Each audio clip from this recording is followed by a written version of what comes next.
요한계시록 13장 1절에서 10절까지의 말씀을 교독하겠습니다. 신약성경 412페이지 요한계시록 13장 1절에서 10절입니다. 내가 보니 바다에서 한 짐승이 나오는데 뿔이 10이요 머리가 7이라. 그 뿔에는 10 왕관이 있고 그 머리들에는 신성모독하는 이름들이 있더라.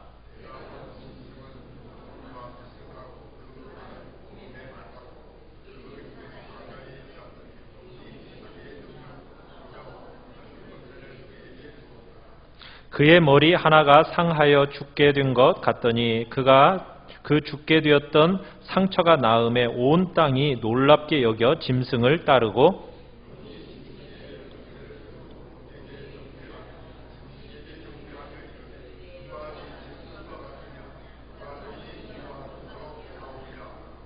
또 짐승이 과장되고 신성모독을 말하는 입을 받고 또 42달 동안 일할 권세를 받으니라.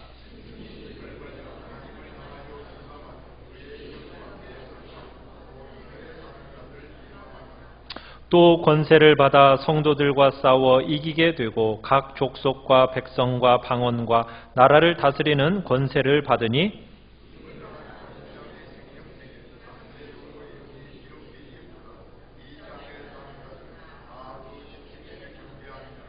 누구든지 귀가 있거든 들을지어다. 사로잡힐 자는 사로잡혀 갈 것이요 칼에 죽을 자는 마땅히 칼에 죽을 것이니 성도들의 인내와 믿음이 여기 있느니라. 아멘. 오늘 말씀의 제목은 사탄의 하수인이라는 제목으로 말씀을 나누고자 합니다. 우리는 지난주에 12장에서 이 땅에서 일어나는 이면의 다른 영적인 실체가 무엇인지를 우리가 보았습니다. 거기에는 세 가지 그림이 있었어요. 하나는 아이를 뵌 여자가 나왔고요. 그리고 그 여자가 아이를 낳으면은 그 아이를 삼키려고 기다리는 용이 나왔습니다. 그리고 그 용이 아이를 삼키지 못하고 아이가 태어나자 하늘로 승천하니까 그 아이를 대신해서 그 아이를 낳은 여자를 핍박하는 그 용의 모습을 우리가 지난주에 보았습니다. 그게 지난주에 우리가 보았던 그림들이죠. 자, 오늘 13장을 보시면은 이 13장에는 용이 여자를 핍박하는데 구체적으로 어떻게 핍박하는지를 보여주는 그림이 바로 오늘 이 13장의 내용입니다. 크게 두 가지 방법으로 대적을 하게 됩니다. 그것은 이 땅을 사는 사람들이 가장 좋아하는 세 가지를 가지고 두 가지 형태로 이제 교회를 핍박하게 됩니다. 여러분, 사람들이 가장 좋아하는 게 뭘까요? 무엇을 가장 좋아할까요? 죄가 지배하는 이 땅은 자기중심적입니다. 이 자기중심으로 온 세상이 돌아가기 때문에 세상에서 모든 사람들이 갖고 싶어 하는 게 있어요. 그게 뭘까요? 힘이에요. 힘을 가지고 싶어 합니다. 여러분, 힘이라는 게 뭡니까? 보통 세 가지로 우리에게 나타납니다. 이 땅에서. 첫 번째는 권력입니다. 권력. 어떤 지위 혹은 신분이라고도 말할 수 있는데, 여러분, 권력이라는 것을 가지면은 마음대로 사람을 어떻게 할 수 있어요? 부릴 수가 있어요. 사람에게 명령하면은 그 명령대로 움직입니다. 권력을 가진 자의 그게 힘이죠. 어떻게 보면 생사여탈권까지 쥐고 있는 모습. 그래서 명령하면 그대로 움직여지는 거예요. 상대를 내가 움직이고 싶은 대로 움직여지도록 명령할 수 있는 것이 무엇에 있어요? 바로 권력에 있거든요. 그러다 보니까 사람들은 이 권력이라는 것을 좋아합니다. 이 힘은 권력으로 나타납니다. 두 번째 좋아하는 건 뭐겠습니까? 돈. 그죠? 돈. 돈이라는 것은 이 세상에서 자기가 사람들이 원하는 대로 마음껏 할 수 있는 도구가 바로 이 돈이거든요. 세 번째는 뭘까요? 지식입니다. 이 지식을 가지면 사람들에게 인정을 받고요. 사람들에게 존경을 받을 수 있어요. 그래서 사람들은 여러 모양을 가지고 이 힘을 추구하면서 세상을 살아갑니다. 그런데 이 마귀가 이 세 가지를 아주 교묘하게 연합시켜서 필요할 때마다 교회를 핍박하는 거예요. 오늘 본문을 보시면은 바다에서 한 짐승이 나오는 것을 보게 됩니다. 자, 이 바다에서 나오는 짐승, 이 짐승으로 교회를 핍박해요. 또 하나는 11절 이하, 이제 다음 주에 우리가 볼 내용인데, 이 11절 이하에서는 두 번째 짐승이 등장을 하는데, 이 두 짐승의 형태로, 오늘 보는 짐승과 다음 주에 볼 이 두 짐승의 형태로 마귀가 교회와 성도를 핍박하는 겁니다. 이 짐승이 뭘까요? 오늘 본문에 나오는 이 짐승은 굉장히 무시무시하게 생겼습니다. 그죠? 이 바다에서 나오는 이 짐승은 굉장히 무시무시하게 생겼어요. 이건 뭘 상징하는 거냐면 세상의 힘의 상징인 권력을 의미하는 겁니다. 우리가 다음 주에 보는 이 두 번째 짐승은 뭐같이 생겼냐면 어린 양같이 생겼어요. 뿔을 2개 달고 양같이 생겼어요. 뭘까요? 우리가 이것을 이제 계시록 뒷부분에 가보면은 첫 번째 이 짐승은 적그리스도라고 이야기하고요. 두 번째 짐승은 거짓 선지자로 나옵니다. 이 두 번째 짐승은 사람들이 제일 좋아하는 3가지 것 중에 하나인 지식이라는 것이 이제 이 두 번째 짐승 속에서는 있는 거예요. 오늘 나오는 이 짐승, 권력, 이 권력을 가지고 교회를 핍박합니다. 성도들을 괴롭히는 일들을 하는 거예요. 이게 오늘 본문 말씀의 내용입니다. 우리가 이제 13장에서 나오는 이 두 짐승하고 또 17장에 가보면 음녀가 나와요. 근데 이 3가지가 전부 무엇을 가리키는 거냐면 당시 로마를 가리킵니다. 로마. 초대교회 성도들이 핍박하고 있던 그 로마, 이 로마를 다른 각도에서 조명하고 있는 것이 바로 이제 이 두 짐승과 그 다음에 음녀입니다. 3가지의 잣대로 조명하는 거예요. 이 첫 번째 나오는 무시무시한 짐승은 방금 말씀드린 것처럼 로마의 정부, 권력입니다. 두 번째 짐승은 이 로마 정부가 그것을 절대화하기 위해서 내세우는 거짓된 가르침들입니다. 거짓 사상들이죠.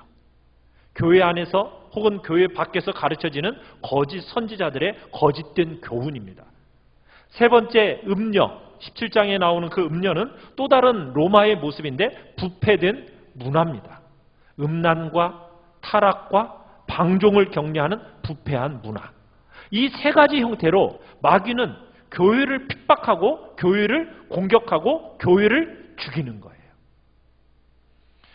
자, 오늘 13장 1절을 보시면은 아주 소름 끼칠 정도로 무시무시한 장면이 벌어지는데 바다에서 한 괴물이 등장합니다. 우리 1절을 다시 한번 읽어보겠습니다. 시작. 내가 보니 바다에서 한 짐승이 나오는데 뿔이 10이요 머리가 7이라. 그 뿔에는 10 왕관이 있고 그 머리들에는 신성모독하는 이름들이 있더라. 자, 뿔이 몇 개라고요? 10. 머리가 7. 아주 무시무시한 짐승이 등장을 하죠. 여러분, 이 모습이 뭐와 좀 비슷한가요?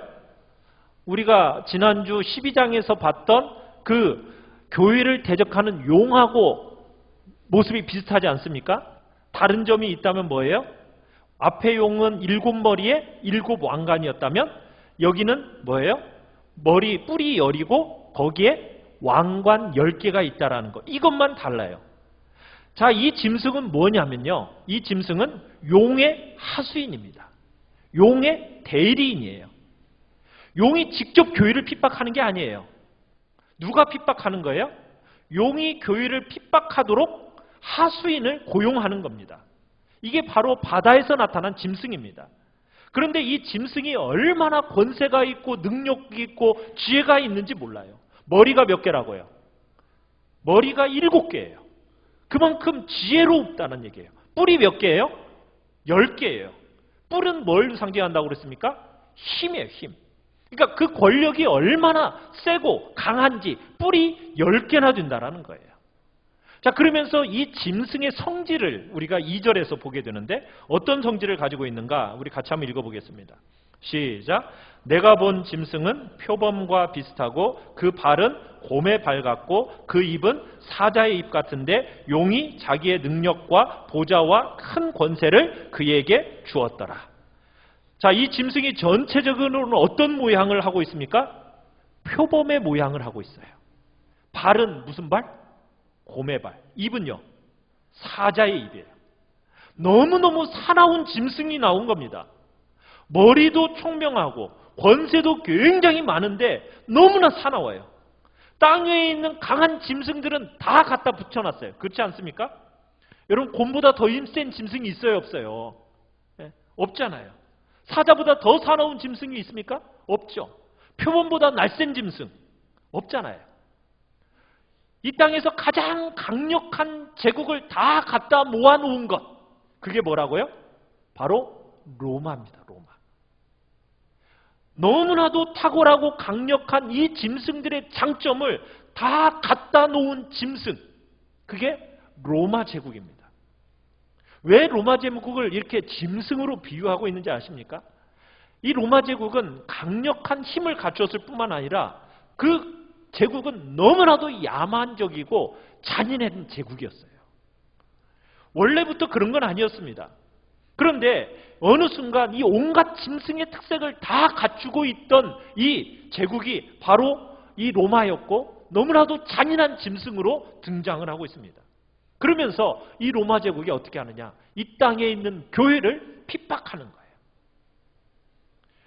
제일 대표적인 게 강력한 힘과 권력을 가지고 교회를 핍박하는 겁니다. 모든 생사 여탈권을 가지고 그리고는 경제권을 다 빼앗아 버리는 거예요. 너무나도 야만적인 정부였어요. 권력이었어요. 모든 권리와 모든 존귀를 다 짓밟아 버렸습니다. 이게 첫 번째 짐승이 등장하는 모습이에요. 이 짐승이 이렇게 된 데에는 이유가 있어요. 우리 3절을 한번 읽어보겠습니다. 3절 시작.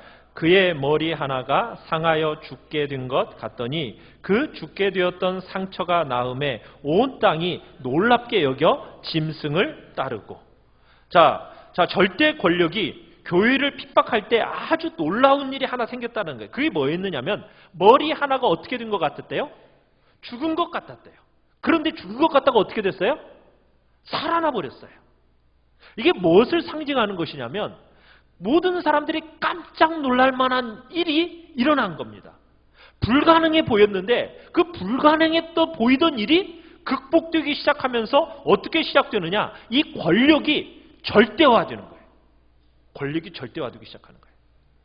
어떤 일인지 정확하게 여기에 나와 있지는 않습니다. 그런데 머리 가운데 하나가 거의 죽은 것 같았어요. 근데 그게 살아나 버렸어요. 그러니까 온 땅에 막 놀랍게 여기면서 저게 죽은 것 같았는데 불가능했던 것이 갑자기 살아났네? 그러면서 막 사람들이, 대중들이 짐승을 막 따르기 시작하는 거예요.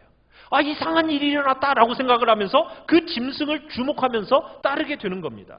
그리고 어떻게 됩니까? 5절을 읽어보겠습니다. 5절 시작. 또 짐승이 과장되고 신성모독을 말하는 입을 받고 또 42달 동안 일할 권세를 받으니라. 이 짐승이 뭐 한다고요? 과장되고 신성모독적인 말을 합니다. 이 짐승에게 말 한마디에 모든 권력과 힘이 모아지는 거예요. 여러분, 타락하는 것은요, 그냥 타락하는 게 아닙니다. 타락을 하면요, 사람들이 납득시킬 만한 어떤 놀라운 사건들을 일어나고요, 그 사건들을 해결하면서 권력이 한 곳에 집중되어지고 그리고 그 권력이 집중되어지는 그 힘을 가지면은 타락하기 시작하는 거예요. 이 당시 로마에 있어서 가장 대표적인 사건이 하나가 있는데 이 서신을 받았을 때 어떤 일이 있었느냐면 로마에 대화재가 있었습니다. 대화재. 로마에 큰 화재가 일어나가지고 많은 사람들이 죽었어요. 로마가 완전 불바다가 됐었어요. 많은 사람들이 불에 타 죽었어요. 그 일을 누가 저질렀습니까? 네로 황제가 그 일을 저질렀어요. 그 사건이 일어났어요.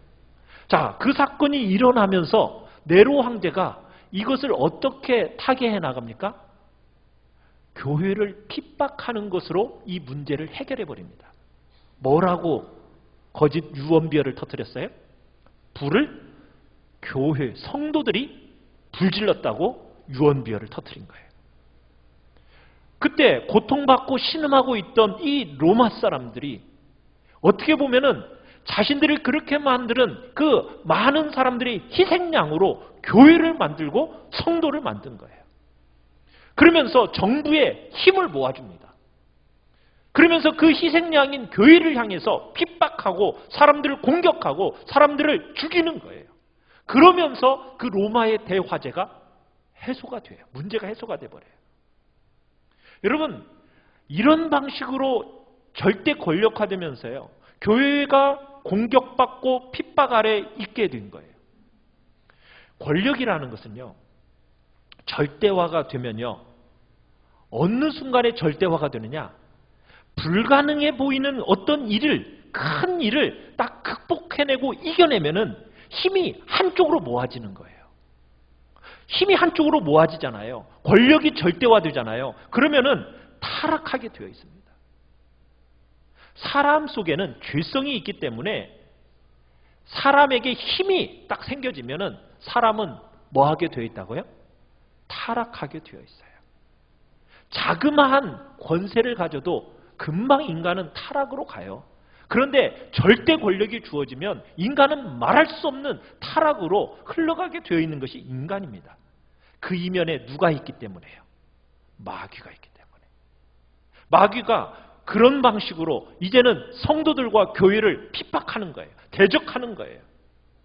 여러분, 우리가 사는 이 사회도요, 지금 어떻게 될지 알 수 없습니다. 근데 우리가 알아야 할 게 뭔지 아십니까? 모든 권력들은 힘이 모아지면 반드시 부패하게 되어 있다는 거예요. 부패하면 어떤 일이 일어나요? 하나님을 무시합니다. 하나님을 무시하는 쪽으로 사람을 데려가게 되어 있어요.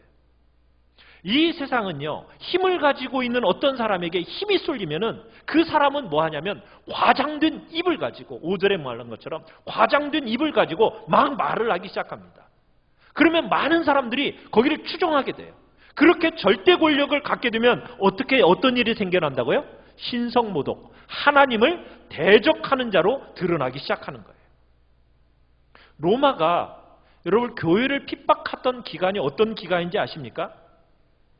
로마의 통치 아래에서 모든 전쟁이 그친 때입니다. 팍스 로마나라고 해서 평화를 구가하던 온 세상이 잘 살고 있는 그 시대에 무슨 일이 일어났다고요?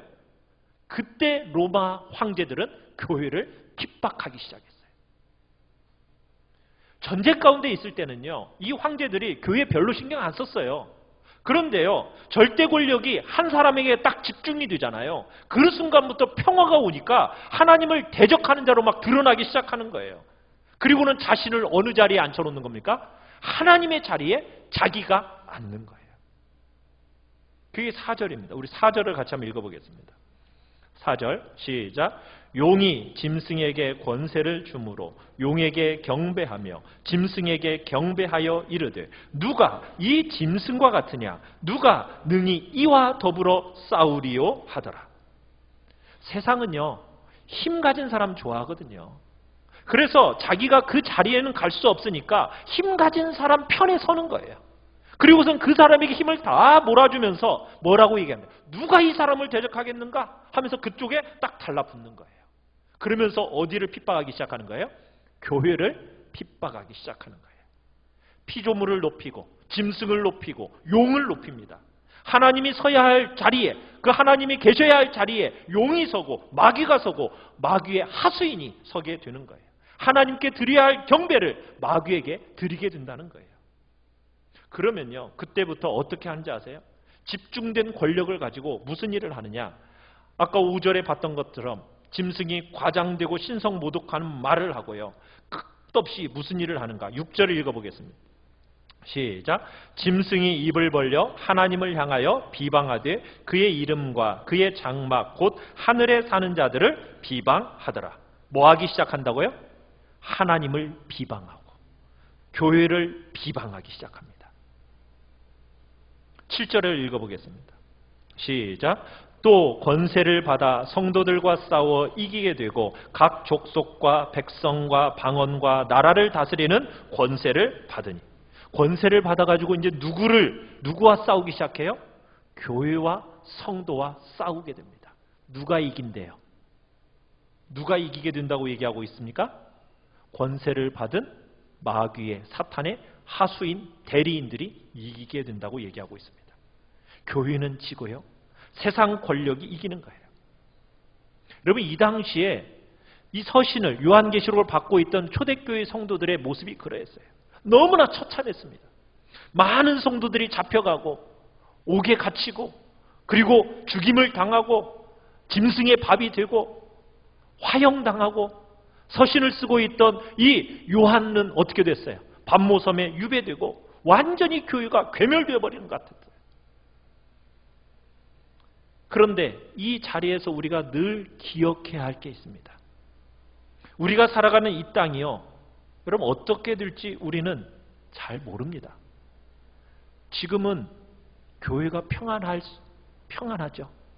틀들이 아주 잘 튼튼한 것처럼 보여지고 무너지지 않을 것처럼 보여지죠. 여러분, 그런데 무너지는 것은요, 삽시간입니다. 사회가 어떻게 될지 우리 알 수 없어요. 이 세상을 지탱하고 있는 이 여러 틀과 구조들이요, 한순간에 무너질 수 있다는 거 여러분 기억하셔야 돼요. 그럴 때 우리가 늘 기억해야 될 거 있어요. 세상이 벌집 쑤셔놓은 것처럼 여러분 시끄럽고 절대 권력들이 나와가지고 교회를 핍박하고 성도를 괴롭힐 때 우리가 꼭 기억해야 할 게 있어요. 그게 무엇인지 아십니까? 두 가지를 기억하셔야 돼요. 5절 하반절을 보시면은 이 짐승이 그렇게 강한 힘을 가지고 교회와 성도를 핍박하는데 얼마 동안 한다라고 얘기하고 있습니까? 얼마 동안? 42달 동안 일할 권세를 받게 되었다. 자, 여러분 42달은 뭐죠? 42달. 제가 42달을 어떤 기간이라고 얘기했습니까? 딱 42달인가요? 항상 얘기해도 잊어버리죠. 예수님의 초림부터 재림까지의 기간, 전체의 기간을 상징적으로 표현하는 달을 42달이라고 말했어요. 그걸 날수로 표현하면 며칠이라고요? 1260일. 그걸 때로 표현하면 한때, 두때, 반때. 이게 다 다른 말입니까? 똑같은 표현입니까? 다 똑같은 제한된 기간을 상징한다고 말씀을 드렸어요. 여기서 42달이라는 것이 우리에게 꼭 가르쳐주고 싶어하는 게 뭐예요? 제한되어 있는 기간이라는 거예요. 제한된 기간이라는 거예요. 여러분, 하나님의 계획과 하나님의 세상을 움직여가는 그 경륜 안에 들어있는 제한된 시간이라는 것을 여기서는 지금 분명하게 얘기하고 있는 거예요. 이 42달 동안만 힘을 쓴다는 거예요. 고난과 핍박을 경험할 때 성도들이 꼭 기억해야 될 게 뭐냐? 하나님께서 제한된 기간 동안만 악한 자들이 절대 권력을 핍박하도록 만들었다. 영원한 게 아니다. 무슨 기간이라고요? 잠깐이에요. 그걸 기억하라는 거예요. 11장에서도 42달이라는 표현이 나왔었습니다. 11장 2절에 뭐라고 나왔었습니까? 거룩한 성을 이방인들이 짓밟도록 둔 기간, 그게 42달이었어요. 11장 3절에서는 두 증인이 하나님의 놀라운 권능을 가지고 복음을 권세 있게 전하는 기간, 그게 며칠이라고요? 1260일.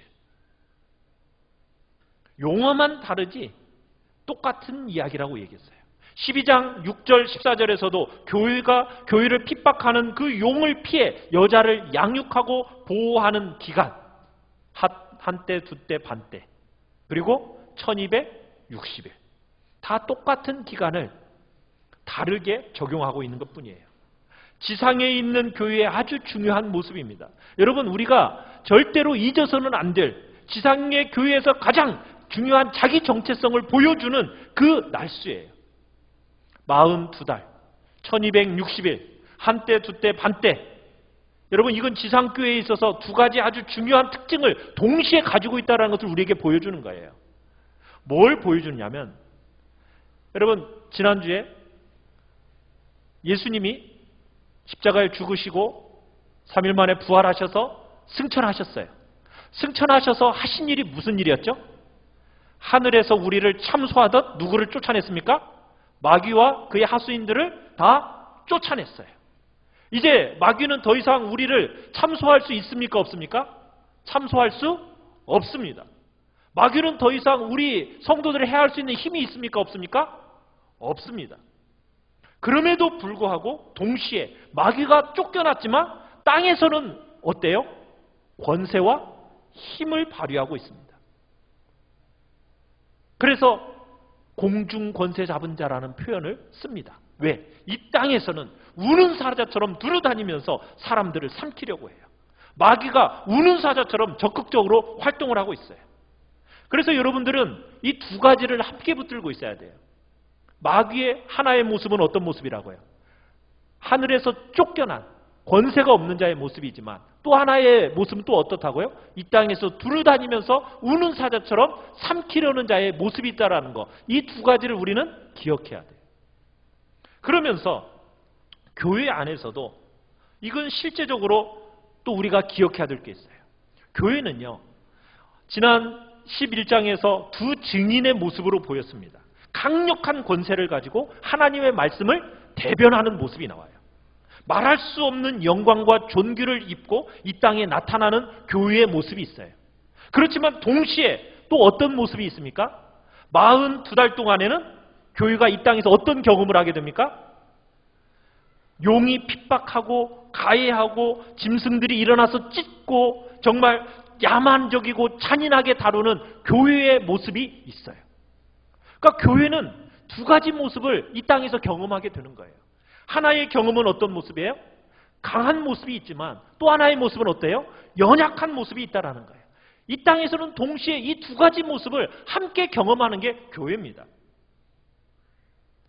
근데 오늘날 교회에 대한 가르침을 할 때 이 둘의 모습을 동시에 안 가르쳐요. 한쪽으로만 치우쳐요. 한쪽만 강조하는 경향이 있어요. 뭐라고요?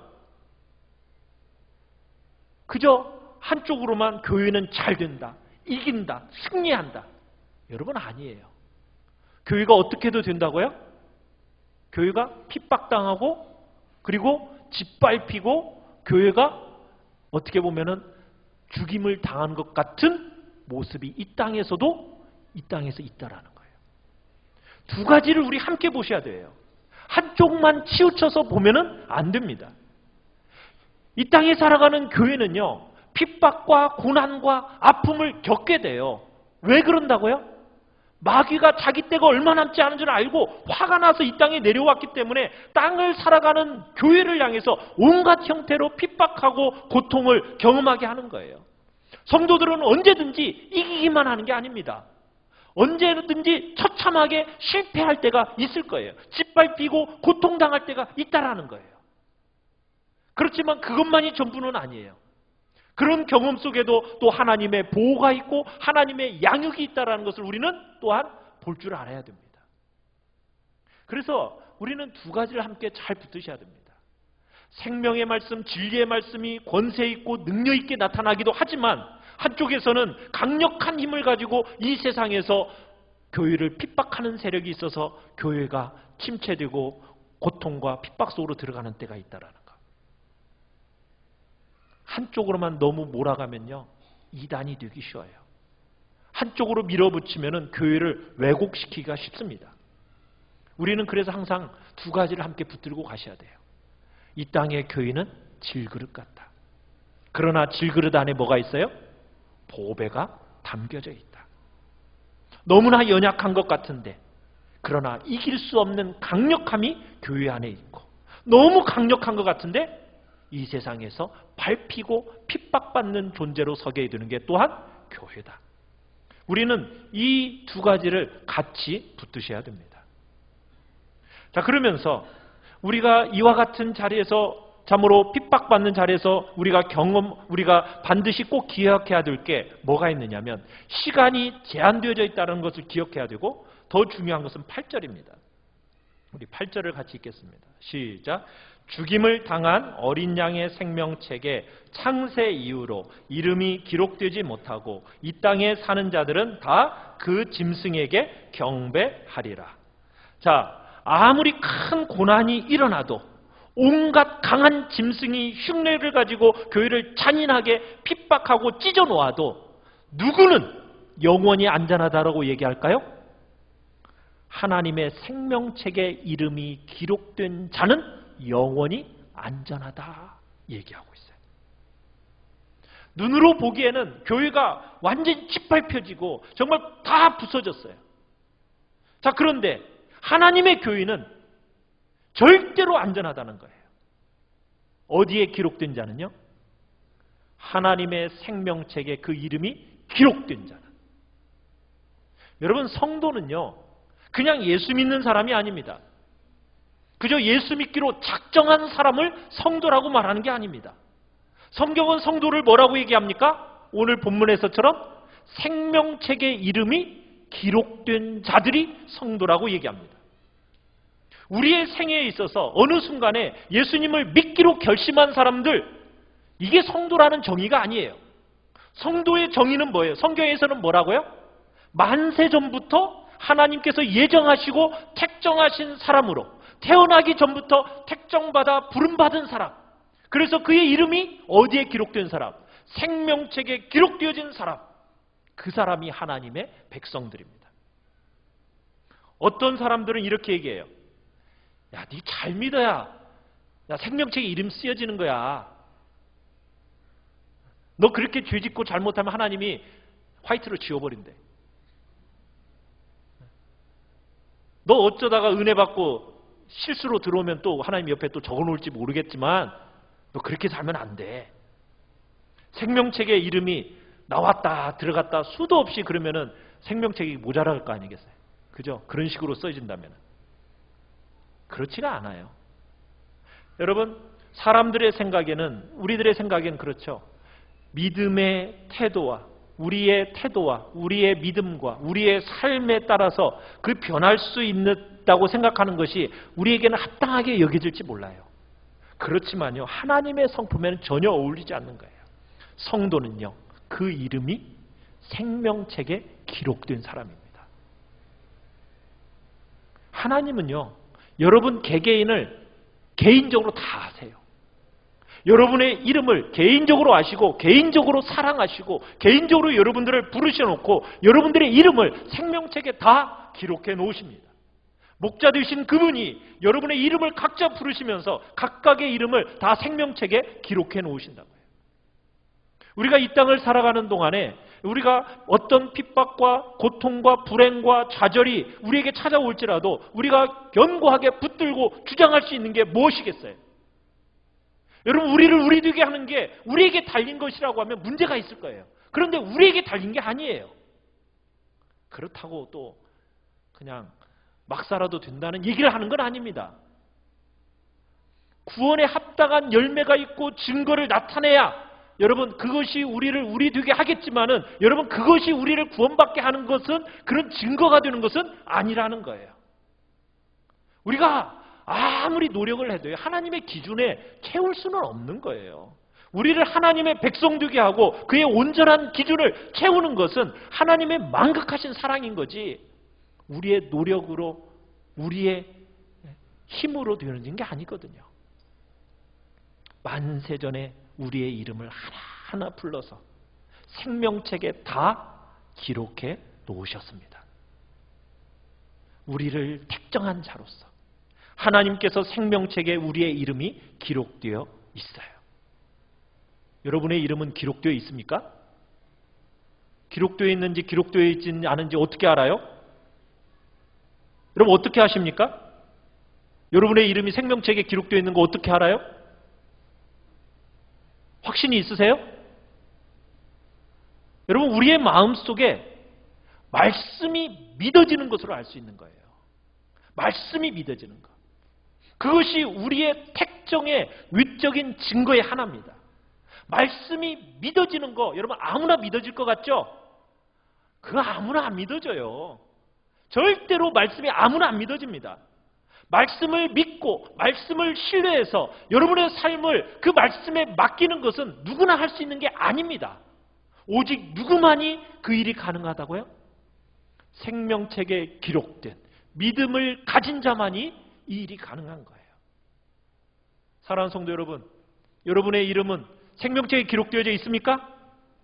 여러분이 이 땅을 살아가는 모든 소망 중에 하나가 여러분의 이름이 생명책에 기록된 것을 확인하는 겁니까? 여러분, 여러분의 생명책에 여러분의 이름이 있다라는 것을 확인했기 때문에 여러분 이 땅에서 어떤 경험보다도 말할 수 없는 기쁨과 감격이 여러분 안에 있습니까?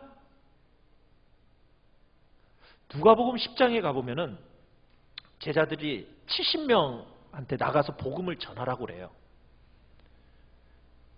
그들이 나가서 복음을 전했더니 어떤 일이 일어났죠? 막 귀신이 쫓겨나갔어요. 막 세상이 막 흔들흔들했습니다. 막 그 전까지는 예수님 뒷공문이만 이렇게 졸졸졸 따라다니면서 내가 과연 예수님 쫓아다니는데 뭐라 할 수 있을까 이렇게 생각을 했던데 이들이 나가서 막 복음을 전하니까 막 어떤 일이 일어났어요? 막 능력이 나타난 거예요. 귀신들이 막 꼼짝도 못하고 막 항복하는 거예요. 이 모습을 딱 보고 오니까 막 의기양양해져 가지고 예수님, 주님의 이름으로 막 제가 귀신들도 쫓아내고 귀신들이 우리한테 항복하더라고요. 막 하면서 좋아서 어쩔 줄 몰라 했어요. 그때 예수님이 이들을 향해서 뭐라고 말씀한지 아십니까? 누가복음 10장 18절로 20절에 이렇게 얘기하세요. 예수께서 이르시되 사탄이 하늘로부터 번개같이 떨어지는 것을 내가 보았노라.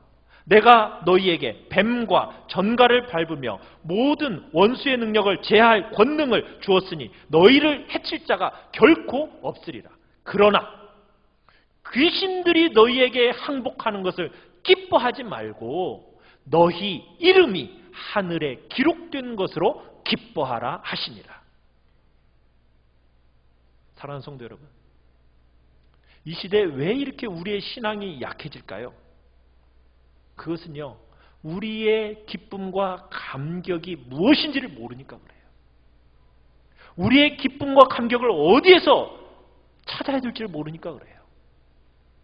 여러분, 여러분의 이름이 주님의 그 생명책에 기록되었다는 사실을 여러분 알고 확인하셨습니까? 여러분 그 확인하고 나서 말할 수 없는 기쁨과 감격을 여러분 마음속에 누리셨나요? 다른 어떤 경험과 상관이 없을 정도로 여러분의 마음에 말할 수 없는 기쁨과 감격, 뭐 실패하고 패배하고 뭐 성공하고 형통하고 이런 것과 상관없이 내 이름이 하늘책, 생명책에 기록되어져 있구나. 여러분 이 사실 하나만으로 인하여서 말할 수 없는 기쁨과 감격을 여러분 소유해 보신 적 있으시냐고요? 여러분들이 내 이름을 정말 하늘책에 기록했을까? 저 어렸을 때 고민했어요. 요한계시록 읽으면서 내 이름이 정말 저 하늘책에 기록되어 있을까? 생명책에 내 이름이 지켜지기는 할 걸까? 고민이 많았습니다. 여러분, 근데 어느 날 성령을 통해서 생명의 말씀으로 저에게 확신이 주어졌어요. 이 확신이 주어졌을 때 여러분 그 감격과 기쁨이라는 것은 세상의 다른 것과는 비교할 수 없는 감격과 기쁨이었어요. 여러분 이 감격과 기쁨을 여러분 소유하고 계십니까? 이게 이 땅을 살아가는 성도들이 반드시 가져야 할 감격과 기쁨입니다. 그런데 이 시대에 살아가는 많은 성도들이 이 감격과 기쁨이 뭔지를 모른다는 데 안타까움이 있어요. 생명책에 내 이름에 기록되어져 있다는 그 기쁨과 감격. 우리가 이 땅에서 이것이 얼마나 중요한지 알고 살았어야 돼요. 우리의 생명이 예수님의 그 핏값으로 사신 바 되었다고. 내 생명이 예수의 그 생명싸개 안에 쌓여져 있다고. 그래서 내가 감추어져 있고 안전하게 지킴을 받는다고. 여러분 이 사실을 아는 것보다 여러분 우리들을 담대하게 만드는 것이 뭐가 있겠어요? 이 세상이 아무리 저렇게 잔인무도한 짐승으로 바뀔지 몰라도 언젠가요 이렇게 바뀔 날이 있을 겁니다. 우리가 이 땅을 사랑하는 동안에 우리의 이 세상이 언제 짐승처럼 돌변할지 몰라요. 지금까지는 우리한테 아주 친절했어요. 정말 친절하게 권력들이 잘해줬습니다. 그런데요 점점 어떻게 되어져 가고 있어요? 교회를 옥죄어가기 시작하는 시대가 점점 다가오고 있어요. 이게 어느 순간에 짐승으로 돌변할지, 그래서 우리를 잡아먹으려고 할지 여러분 이거 모르지만 분명히 그런 시대가 옵니다. 그 순간 우리가 마음속에 딱 붙들고 있어야 할 게 뭐예요? 내 이름은 생명책에 기록되어져 있다. 여러분 이것 때문에 요동함이 없는 견고함을 가진 그 믿음의 삶을 여러분 살아가셔야 돼요. 9절과 10절을 읽어보겠습니다. 시작. 누구든지 귀가 있거든 들을지어다. 사로잡힐 자는 사로잡혀 갈 것이요 칼에 죽을 자는 마땅히 칼에 죽을 것이니 성도들의 인내와 믿음이 여기 있느니라. 성도들의 인내와 믿음이 여기 있느니라. 여러분의 이름이 생명책에 기록되어졌다라는 그 기쁨과 감격을 가진 사람은 이 인내와 견딜 수 있는 힘이 있습니다. 안타까운 것은 성도의 기준이 너무나 낮아졌다는 거예요. 우리가 살아가는 이 땅에서 예수 믿는 것의 기쁨이 뭔지 몰라요. 그 예수 믿는 기쁨을 다른 것으로 바꿔놓는 시대를 지금 우리는 살아가고 있어요. 우리의 중심 속에 다른 것은 다 포기할 수 있을지라도 하나님이 나에게 허락하신 이 믿음만큼은, 이 믿음의 선물만큼은 절대로 포기할 수 없다. 여러분 이 마음이 있어야 되고 이 마음으로 이 땅을 살아가야 돼요. 그래야 우리가 두렵고 떨리고 요동하고 막 흔들리는 그 시대 속에서 우리가 어떻게 할 수 있다고요? 인내와 믿음으로 우리가 견뎌낼 수 있는 거거든요. 어떤 상황 속에서도, 좌절되는 것 같은 상황 속에서도 주님에 대한 사랑과 충성, 그분을 향한 충성을 포기함이 없이 기꺼이 대가를 지불하고 고난의 길을 가기를 주저앉지 않는 자리에 가겠다라고. 여러분 그것이 바로 성도의 영광이라고. 여러분 그것을 우리들이 생각해야 되는데 이 시대의 성도들이 점점 이런 면이 사라져가고 있어요. 하나님께서 이 영광을 통과하면서 우리를 정금같이 빚어주시고 우리를 하나님의 백성에 합당하도록 우리를 만들어 가십니다. 그런데 우리가 세상 사람들처럼 똑같이 편안하기를 원하고 세상 사람들처럼 남부럽지 않은 자리에 올라가는 것이 우리의 꿈이 되어져가는 이런 시대에 살아가고 있어요. 그것이 죄라는 얘기는 아닙니다. 그런데 그것이 우리를 자꾸 끄집어 당기고 그 시대에 의해서 우리가 끌려다니기 시작하면 우리가 어느 순간 잘못된 자리에 있게 되고요. 그 순간 우리는 그것에 의해서 지배받는 인생이 되어지면 우리의 믿음과 그리고 바꿔버리는, 세상 것과 바꿔버리는 그런 일에 우리가 넘어질까? 우리는 두려운 거예요. 사랑하는 성도 여러분, 우리는 우리의 이름이 생명책에 기록되어졌다라는 이 사실에 대한 감격과 기쁨을 회복하는 은혜가 있기를 간절히 축원합니다. 이 기쁨, 다른 것과 내가 바꾸어내지 않겠다. 아무도 뺏어갈 수 없는 이 기쁨이 내 안에 나타나는 진정한 증거가 나타나도록 여러분 기도의 자리로 나아가기를 간절히 바랍니다. 우리 시간 같이 찬양하며 나아갑시다.